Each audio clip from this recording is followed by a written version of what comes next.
Hola, les habla Abraham Gudiño, estudiante de medicina de la Escuela José María Vargas, Clínica Médica A, y hoy vamos a tocar el tema de tiroiditis. Ok, ¿qué es? La tiroiditis es un grupo heterogéneo de enfermedades tiroideas de etiología y clínica diferentes, que tienen en común la existencia de una infiltración de la glándula por células inflamatorias. Esta a su vez se va a dividir en aguda, subaguda o crónica. Hablemos primero de la tiroiditis aguda. ¿Qué podemos decir de ella? Que es poco frecuente y se va a deber a la infección supurativa de la glándula, que lo causa. Como se puede notar en el cuadro, tenemos diferentes tipos de patógenos que lo pueden ocasionar, pero principalmente es ocasionado por la familia de estreptococos, de estafilococos, que son gérmenes de la piel que pueden llegar a colonizar el área de la tiroides, su principal causa. Pero también tenemos afectación por agentes micóticos como el aspergillus, cándida, histoplasma, neumocistis, tiroiditis por radiación tras el tratamiento con yodo o incluso la amiodarona, que también puede ser subaguda o crónica. En los niños y adolescentes es común la persistencia de un seno piriforme, que es un vestigio de la cuarta bolsa branquial. Y a nivel de los ancianos tenemos como factores de riesgo el bocio prolongado y la degeneración en una neoplasia maligna. ¿Cómo se va a manifestar? Los pacientes principalmente van a acudir por dolor tiroideo, que a menudo se refiere hacia la faringe o hacia los oídos, y con un bocio que es pequeño y doloroso a la palpación, que puede llegar a ser asimétrico. Con frecuencia va a tener disfagia y eritema sobre la glándula tiroides, al igual que síntomas generalizados como fiebre y linfadenopatía. ¿Cómo se va a diagnosticar? Bueno, principalmente vamos a tener en el laboratorio que tiene una función, el paciente va a tener una función tiroidea normal, las hormonas están normales. En el laboratorio, la tasa de eritrosedimentación y los leucocitos suelen estar aumentados por el proceso infeccioso, y aunque no es común hacer biopsia, en esta patología la biopsia por aspiración con aguja fina va a mostrar un aumento de polimorfonucleares, y si se llegase a hacer un cultivo se puede llegar a identificar el microorganismo que está haciendo daño. En cuanto a la tiroiditis subaguda de Kerrane, granulomatosa o vírica, vamos a tener cuatro principalmente. Vamos a tener la tiroiditis viral o granulomatosa, que es la que vamos a hacer mayor énfasis. Está también la tiroiditis asintomática, como la tiroiditis puerperal, que esta es importante porque se trata de una enfermedad autoinmune que habitualmente cursa con una primera fase hipertiroidea que no suele requerir tratamiento, seguido de un hipotiroidismo. Y nada, esto ocurre durante los primeros meses después del parto. Las pacientes refieren síntomas como fatiga, depresión, alteraciones en la memoria y la concentración, que suelen ser muy comunes y que muchas veces se consideran normales en el posparto, pero hay que estar alerta a estos síntomas porque nos pueden ayudar a detectar precozmente este síndrome. También tenemos las infecciones por micobacterias y por fármacos, que hablaremos más adelante, como interferón. ¿Cuál es la principal etiología de la tiroiditis subaguda? Vamos a tener que la etiología es vírica, ¿okay? Por diferentes virus, por ejemplo el virus de la parotiditis, el virus Coxsackie, el virus de la gripe, adenovirus, etc. Pero los intentos por identificar el virus en los pacientes no tienen mucho éxito, e incluso hacerlo no va a modificar el tratamiento. En cuanto a quién le suele dar, la incidencia máxima va a ocurrir entre los 30 y los 50 años, que es su máxima incidencia, y suele ocurrir tres veces con mayor frecuencia en las mujeres que en los hombres. En cuanto a la fisiopatología, las glándulas tiroides, ¿okay?, van a presentar un infiltrado inflamatorio característico con alteración de los folículos tiroideos, donde vamos a tener células gigantes multinucleadas en el interior de algunos folículos. Estos cambios foliculares pueden llevar a la formación de granulomas, ¿okay?, así como los granulomas que se pueden llegar a ver en la tuberculosis. Incluso con el tiempo pueden llegar a producir fibrosis. Luego finalmente la tiroides recupera su estado normal y habitualmente varios meses después de haber iniciado el trastorno. Ok, ¿qué le quería mostrar en este gráfico? En este gráfico lo que queremos, que se quiere hacer llegar es que la patología tiene tres fases. Okay, una fase inicial o tirotóxica, donde hay destrucción folicular y se suele liberar tiroglobulina y hormonas tiroideas. Por lo tanto, va a haber un aumento de las concentraciones de las hormonas T4, ¿ok? Y T3 circulantes, y esta a su vez por retroalimentación negativa va a suprimir a la TSH. Durante esta fase destructiva la captación de yodo va a ser baja o indetectable. Luego con el tiempo va a salir o va a aparecer una fase hipotiroidea, donde aquí ya empiezan a disminuir los niveles de hormona T4 y empiezan a aumentar los niveles de TSH, ya que no hay quien la inhiba, y los niveles de eritrosedimentación tienden a disminuir. Y por último tenemos la fase de recuperación, donde todo vuelve a la normalidad. Como podemos ver, es una patología que puede extenderse hasta 4 meses y medio o 18 semanas. Ok, en cuanto a la clínica va a depender de la fase de la enfermedad. Es importante señalar que antes de que aparezcan estos síntomas, los pacientes suelen referir que presentaron síntomas de vías respiratorias inferiores. El paciente suele presentar, cuando ya en la fase tirotóxica, una tiroides que es dolorosa y que está aumentada de tamaño, que puede presentar los síntomas clásicos de una tirotoxicosis, por ejemplo taquicardia, miopatías proximales o debilidad, puede haber pérdida de peso, hiperhidrosis, temblores o fiebre. La evolución de este trastorno es que luego de esto es que se lleve, o sea, al final lleva a la resolución, pero se puede desarrollar un hipotiroidismo permanente, ¿ok? De inicio tarde en un 15% de los casos, especialmente en aquellos pacientes que tienen autoinmunidad tiroidea. Ok, en cuanto al laboratorio vamos a tener en la fase tirotóxica vamos a tener que tiene aumentados los niveles de T3 y T4, como vimos anteriormente. Va a haber aumento de la BSG. En esta fase va a haber baja captación del yodo radioactivo, que este es muy importante, menos del 5%, o del 99 pertecnato, debido a que esta captación es directamente proporcional a la perfusión, y como la perfusión se ha perdido debido al mismo daño, entonces hay baja captación. Y el recuento de leucocitos puede estar aumentado por la misma infección vírica, y los anticuerpos antitiroideos suelen ser negativos. Ok, vamos a hablar un poquito de la tiroiditis inducida por tratamiento. Aquellos pacientes que reciben citocinas como por ejemplo las interferones alfa o la interleuquina 2 pueden presentar también una tiroiditis indolora.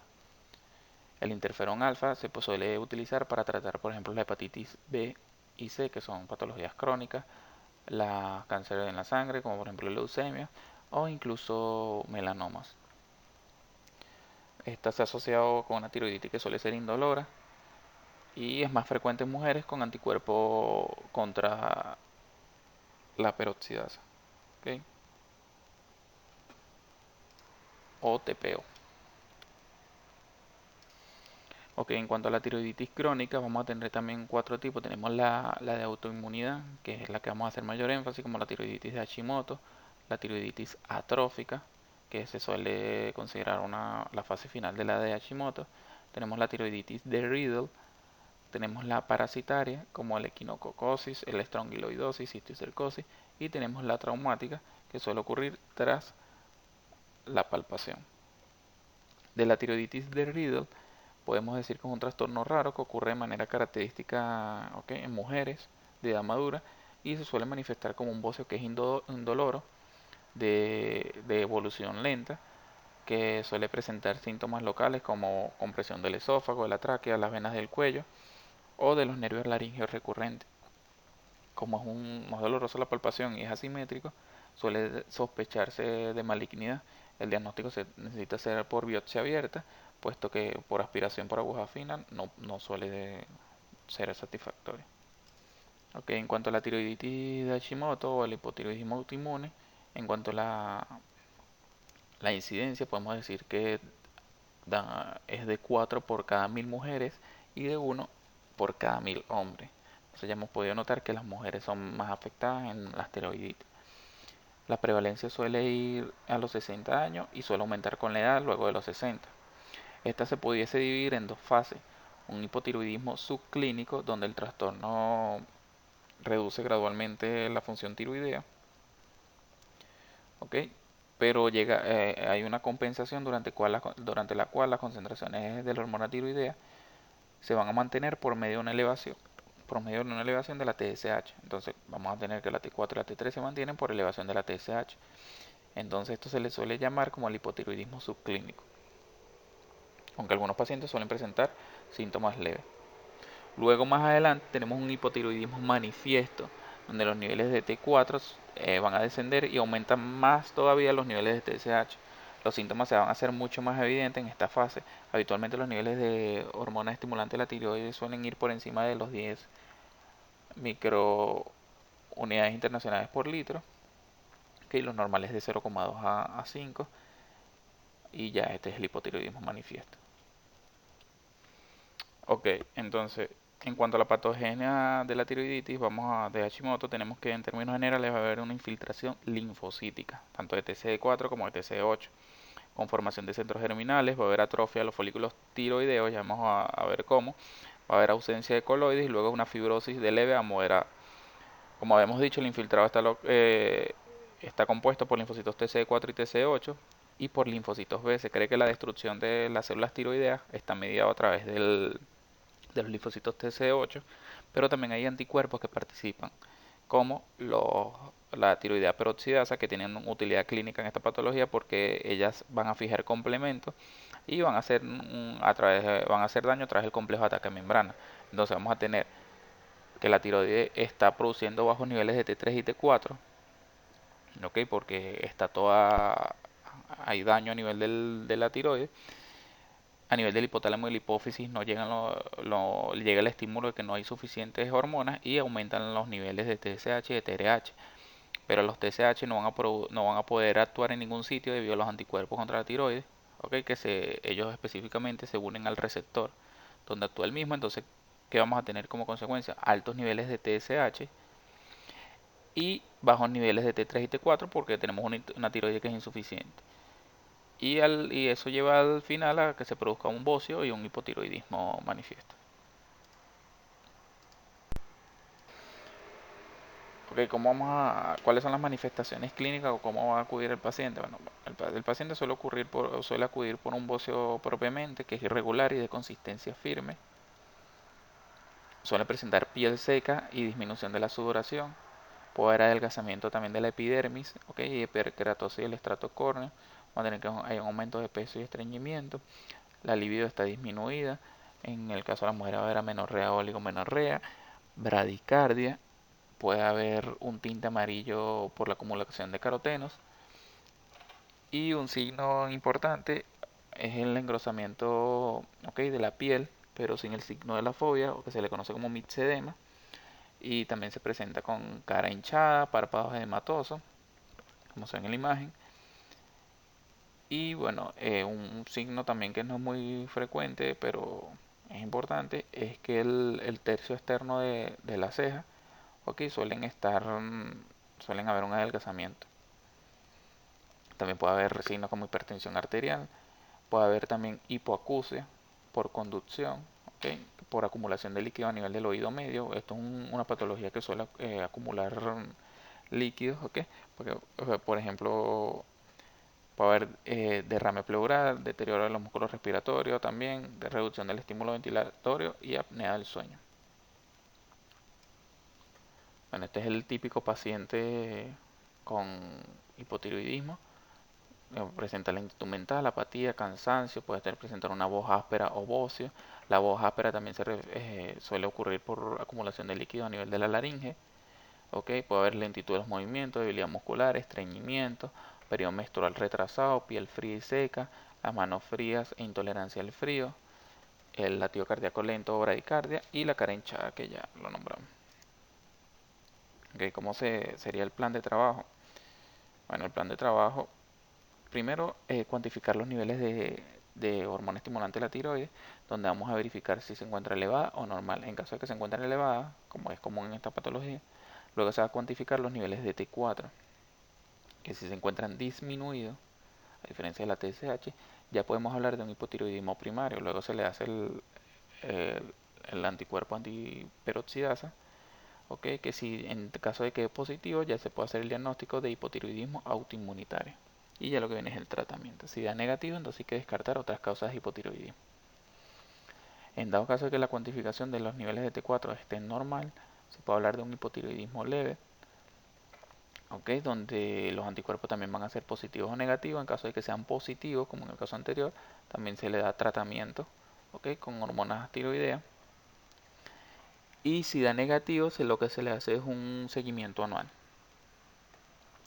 En dado caso de que la cuantificación de la hormona estimulante de la tiroides sea normal, entonces pensamos a nivel hipofisiario, un nivel superior.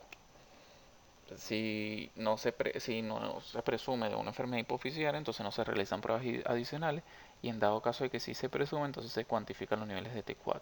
En dado caso de que esta se encuentre baja, hay que descartar efectos farmacológicos, el síndrome del eutiroideo enfermo, o se continúa evaluando la función de la adenohipófisis. En dado caso de que esté normal, no se realizan pruebas adicionales porque es un paciente que está completamente sano. Otros datos alterados que se pueden conseguir en el hipotiroidismo son el aumento de la creatinina fosfocinasa, elevación también del colesterol, triglicéridos, incluso anemia, que habitualmente es normocítica, normocrónica. Okay, y para concluir, es en un caso clínico sencillo, okay, para no olvidarse de esta patología, que es la que no se le suele hacer mucho caso. Tenemos aquí en este caso una mujer de 31 años con amidalectomizada, no fumadora y sin alergias conocidas, que al mes de su primer parto eutóxico y sin complicaciones comenzó con 3 o 4 episodios al día, con sudoración y nerviosismo, sin palpitaciones, fiebre, mialgia ni alteraciones del comportamiento. En la exploración física presentaba una frecuencia cardíaca de 72 latidos por minuto, una tensión arterial de 100 a 60 milímetros de mercurio, y estaba febril y eupneica. En la palpación tiroidea se apreciaba una glándula que estaba aumentada de tamaño de manera difusa, sin nódulos, de consistencia blanda y no dolorosa. El resto de la exploración no tenía alteración. Entonces, ante los hallazgos mencionados, se le solicitó una analítica en la que se le destacó un colesterol total de 270 miligramos sobre decilitro, al cual estaba un poco aumentado, y los niveles de T4 estaban también aumentados en 6,2 nanogramos sobre decilitro, niveles normales de 0,85 a 2,10. Y la hormona estimulante de la tiroides la teníamos en 0,01. Por lo tanto, entonces tenemos una hormona estimulante de la tiroides disminuida con altos niveles de hormona tiroidea. Tenemos una paciente que eh, acaba de salir de un parto, ¿ok? Y tiene síntomas de tirotoxicosis, es decir, sudoración, nerviosismo, ¿ok? Y tenía en la palpación se aprecia una glándula que está aumentada de tamaño, entonces podemos hacer el diagnóstico de, de la tiroiditis por posparto. Hay que estar alerta ante estos síntomas, ¿ok? Porque nos puede ayudar a detectar precozmente este síndrome, y suelen ser pacientes que llegan a atención primaria y suelen estar en la práctica diaria.